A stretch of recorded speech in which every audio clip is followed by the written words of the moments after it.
Former Marine Staff Sergeant Steve Gurn was working as a private security contractor in Iraq, well, at least until a few days ago, when he was forced to flee the country. Now, he posted a video on Facebook talking about President Trump's temporary travel ban. It got more than 44 million views. Watch this. I'm currently in Iraq, which is one of the countries that were on the list. And there's been a lot of discussion about the executive order. Obviously, in the United States, there's lots going on, and over here, there's a lot going on as well. Just a lot of things you all don't see. So, the other morning, we were having a discussion on the executive order, and a lot of the Iraqis obviously showed their displeasure in this executive order, and why they feel like they've been betrayed by the United States and so on. I listened to what they had to say, and after they were done, yelling and screaming about their opinion on things, I asked a simple question, and I got an answer to that simple question, and I got it without hesitation. My simple question was, as an American, if I went out in town right now, would I be welcome? And they instantly said, absolutely not, you would not be welcome. And I said, okay, so what would happen if I went out in town? And they said the locals would snatch me up and kill me within an hour. I'd be tortured first, and after they were done torturing me, I'd probably be beheaded. It would, go on video for everybody to see as, an example. The point I'm trying to make is, this is the local populace that would do this. This isn't ISIS, this isn't Al-Qaeda, this isn't the PMU, this isn't a militia from the Iranians or anything like that. This is the local populace that would do this. So my question to them was pretty simple then after that. If you would do this to me in your country, why would I let you in my country? Because all this means to me is that if you have the opportunity to take the life of an American, you would do it.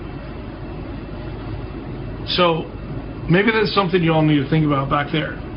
If this is the way some of these cultures feel, this is the way that these countries feel about Americans, why would you be so naive to believe that if they came to the United States, they would do anything any different than what they would do right here in their own country? And joining us now to share his story is Steve Gurn. Steve, good to see you. Thanks for being here. Thank you, sir. Thanks for having me. I know you say these are simple questions that you're asking, but they're really profound questions that clearly hit a nerve. Were you surprised by the 44 million views? Absolutely, I was. I posted that at 11 o'clock at night, and I went to bed. I got up at 05 the next morning to get ready for mission. I was told that it had hit 1.1 million at that time. I didn't think anything of it.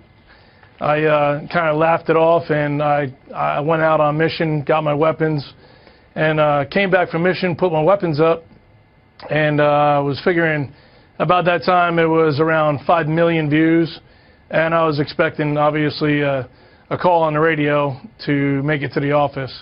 And I shortly after got that call. All right, so you were advised this had gone so viral and people now know what you look like. You were sent home.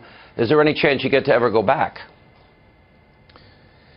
I don't know what the intentions are of the company I'm currently working for or employed by. I do know that I was removed, obviously, for safety issues. So I do not know exactly where we're going to go from here.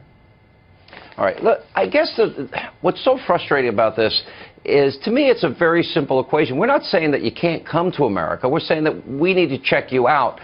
What really bothers me deep down inside is when all our top intelligence officials are telling us that ISIS will infiltrate the refugee population. Well, ISIS may be evil, but that doesn't mean they're stupid. And I got to imagine that they would train people to withstand whatever questioning would come their way. How do you ever positively ascertain what is in somebody's heart if they want to come to America, if they want to come here for freedom, or they want to come here to proselytize, or they want to come here to hurt Americans and blow up a school or a mall or whatever?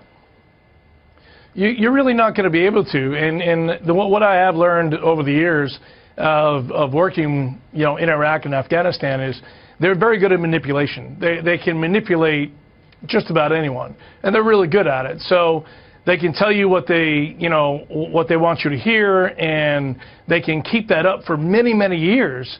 And then eventually, when it's time, they'll do what they believe is right. And if that is to, hurt an American or hurt many of us at one time, they're going to do it. I think your admonition, I know you said these are simple questions, but they're very deep, very profound, and very timely and relevant to the debate that's going on in the country. Sir, glad you got home safe. Thank you for being with us. Congratulations on the 44 million hits.